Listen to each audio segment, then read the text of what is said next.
नमस्कार, स्वागत है आपका राज्यसभा टीवी में। आपके साथ मैं हूं अभिलाषा पाठक। राज्यसभा समाचार की शुरुआत करते हैं हेडलाइंस के साथ।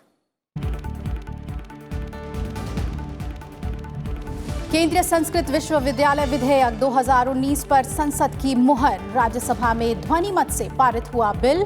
संस्कृत के 3 डीम्ड विश्वविद्यालयों को मिलेगा केंद्रीय विश्वविद्यालय का दर्जा।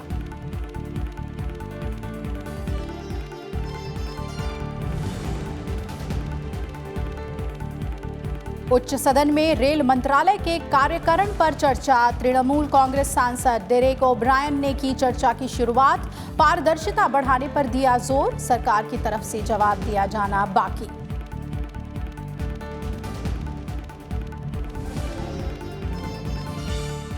और देश दुनिया में कोरोना वायरस के फैलाव पर राज्यसभा में जताई गई चिंता। सदस्यों ने बचाव के उपायों को स्थानीय और क्षेत्रीय भाषाओं में लोगों तक पहुंचाने का दिया सुझाव। सरकार से हवाई जहाज और रेल के टिकटों के निरस्तीकरण शुल्क में छूट देने की मांग। सभापति एम वेंकैया नायडू ने की अफवाहों से बचने और सावधानी बरतने की अपील।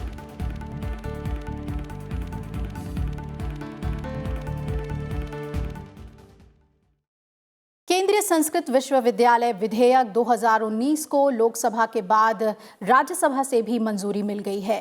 राज्यसभा ने इस विधेयक को ध्वनिमत से पारित किया।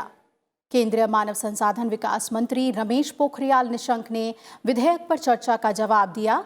उन्होंने कहा कि संस्कृत साहित्य का सबसे बड़ा भंडार और भारत की ऐसी अमूल्य धरोहर है जिसकी एक अलग पहचान है। रमेश पोखरियाल निशंक ने कहा कि भारत ने समूचे विश्व को संस्कृत के माध्यम से ज्ञान दिया है। कि सब सदस्यों ने एक मत से संस्कृत का इस विश्वविद्यालयों का समर्थन किया है और जिन्होंने भाषा में कहा है, श्रीमान हमारे लिए सभी भारतीय भाषाएं श्रेष्ठ हैं। जब भारतीय भाषाएं समृद्ध नहीं होगी तो हमारा कुछ भी समृद्ध नहीं हो सकता। ये सरकार सभी भारतीय भाषाओं के प्रति संकल्पबद्ध है। विधेयक में संस्कृत के 3 डीम्ड विश्वविद्यालयों को केंद्रीय विश्वविद्यालयों में परिवर्तित करने का प्रावधान है। विधेयक पर चर्चा के जवाब से पहले विभिन्न दलों के सदस्यों ने सदन के समक्ष अपने विचार पेश किए। कांग्रेस सांसद जयराम रमेश ने केंद्रीय विश्वविद्यालय को ज्यादा स्वायत्तता देने की मांग की। कई सांसदों ने सरकार के प्रयास की सराहना करते हुए दूसरी भारतीय भाषाओं को भी बढ़ावा देने का सुझाव दिया। Why should the minister be the chancellor of this central university? Why can't he find a distinguished Sanskrit scholar to be the chancellor? Divest your resources so that these universities can be run independently and professionally. And I'm happy that 3 of such universities are going to be deemed universities, are going to be transformed as regular universities under the Ministry of Human Resource Development. Sanskrit के लिए जब विश्वविद्यालय खोल रहे हैं तो शुरू में जो अपॉइंटमेंट होते हैं तो उसकी पहली श्रेणी लेक्चरर की होती है, उसके बाद associate professor, assistant professor, professor की होती है। आपने उसमें कोई लेक्चरर के प्रोविजन नहीं किया है। संस्कृतं सदा प्रासंगिक भविष्यति। संस्कृतं केवलं अध्ययनं न अपितु उच्चतर गवेषणापि करणीयम्। Please conclude now. तेन भारतस्य विकासः भविष्यति। राज्यसभा में आज विशेष उल्लेख के तहत कई सदस्यों ने कोरोना वायरस के फैलाव पर चिंता जताते हुए इसकी रोकथाम के लिए सरकार से प्रभावी उपाय करने की अपील की। तृणमूल कांग्रेस के डेरेक ओब्रायन ने कोरोना से बचाव के उपायों को स्थानीय और क्षेत्रीय भाषाओं में लोगों तक पहुंचाने का सुझाव दिया। बीजेडी के डॉक्टर सश्मित पात्रा ने एटीएम मशीन को सैनिटाइज किए जाने और टेस्ट लैब की संख्या बढ़ाए जाने की मांग की। वहीं वाम दल के इलामारम करीम ने सरकार से हवाई जहाज और रेल के टिकटों के निरस्तीकरण शुल्क में छूट देने की मांग की। I think the idea is all of us in positions of small office, big office have to spread the word. And today, sir, we ourselves in Parliament. Sanitization of the bank ATMs is extremely important, sir. At the moment, there is no such precaution. Secondly is regarding social distancing, sir. Testing, sir, very important. Across the country, there are 51 testing labs with a total capacity of 4,590 tests. Sir, this capacity needs to be increased going forward. जितने भी entry gate हैं parliament के, उन सब पर screening की व्यवस्था होनी चाहिए कि जो भी हमारी श्रद्धा है उसके साथ हम जुड़े रहे, लेकिन घर में ही ये बात रहे, बाहर तक के सबको जमा न करे। यज्ञ के लिए मैंने देखा है कि काफ़ी लोग तैयार हुए हैं, 500,000, तो वैसा न हो। The airlines as well as Indian Railways are still levying cancellation charges from the passengers who have cancelled their tickets due to this COVID-19. I urge upon the government to intervene this matter urgently and instruct the airlines as well as Indian Railways to forgo the cancellation charges in this scenario. सभापति M Venkaiah Naidu ने कहा कि सुझाव विचार करने योग्य है और सरकार को इस पर ध्यान देना चाहिए।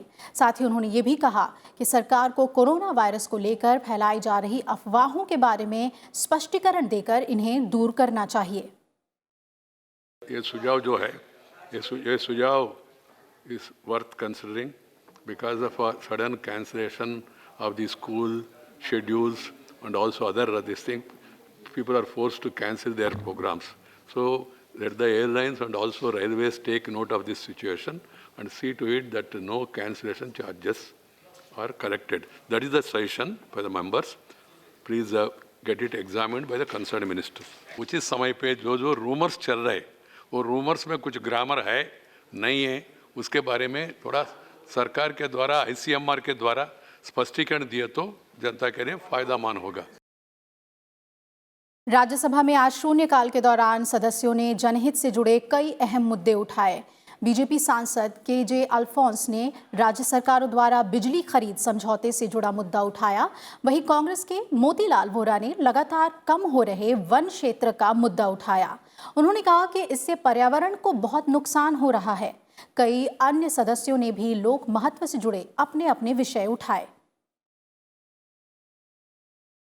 We need some central legislation, some kind of pressure from the government of India. I don't know exactly what legislation can do, but sir, some direction needs to be issued by the government of India, or this house needs to take some very strong action so that we move away from dirty energy, which is coal energy, and then we really depend a lot more on renewable energy. Thank you, sir.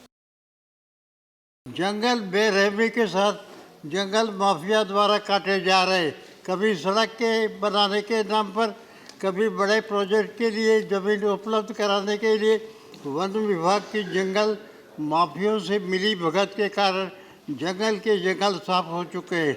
घने जंगलों के समीप आरा मशीनें धरने से काम कर रही है। घने जंगलों में आए दिन आग लगने के कारण जंगल समाप्त हो रहे हैं। Since 2012, the central government has not revised the coal royalty. And now this is 2020. And on that account, all the coal-bearing states are heavily suffering financial losses, sir. And this money is spent on the development of that area and that state also, sir. And sir, moreover, the central government imposes a cess on the per ton production of coal. And recently, the cess rate has been increased from 200 to 400 rupees per ton. Manrega wages are lower than the minimum agricultural wages offered in all the states, sir. As a result of which, many states are facing pending payment issues also. I would request the concerned ministry, sir, that considering the fact that the government of India is going to be soon announcing the Manrega wage rate for financial year 2020-21, it should fix the wage minimum at 600 rupees per day in accordance with 7th Pay Commission, sir. Road पे खराब पड़े हुए हैं, road ठीक करा नहीं रहे आप, रोड में टोल टैक्स चाहिए। तो मेरी सुझाव यही है उसमें केवल है माननीय सभापति जी कि टोल टैक्स की जगह जब हम गाड़ी का रजिस्टर करने जाते हैं उस समय वन टाइम टैक्स पड़ता है, हमें उस समय ही हमसे टैक्स ले लीजिए, टोल वाला भी ले लीजिए, वन टाइम वाला भी ले लीजिए।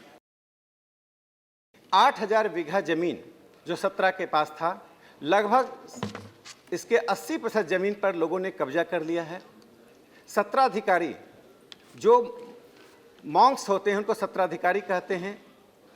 ऐसे 3 सत्राधिकारियों की हत्या भी हो चुकी है और यहाँ तक कि इसके 39 सत्राज आज पूरी तरह से होने की स्थिति में आ गए हैं, अस्तित्व के संकट से गुजर रहे हैं। शंकर देव जी का जो जन्म स्थान है वहाँ पर जो सत्र है बोडावा सत्र, वह स्वयं आज संकट की स्थिति में गुजर रहा है। मैं आपके माध्यम से समाज, सरकार और सदन तीनों का ध्यान आकृष्ट करना चाहता हूँ। राज्यसभा में आज रेल मंत्रालय के कार्यकरण पर भी चर्चा हुई। तृणमूल कांग्रेस के सांसद डेरेक ओब्रायन ने चर्चा की शुरुआत की। उन्होंने कहा कि भारतीय रेल देश की आत्मा है और इसके सामाजिक सरोकार को बने रहना देना चाहिए। उन्होंने ये भी कहा कि रेलवे में पारदर्शिता को बढ़ावा दिया जाना चाहिए। इसके बाद कई अन्य सदस्यों ने भी इस विषय पर अपने विचार सदन के समक्ष रखे। चर्चा पर सरकार की तरफ से जवाब दिया जाना बाकी है। There are a lot of officers and people in the railways who don't know what's going on.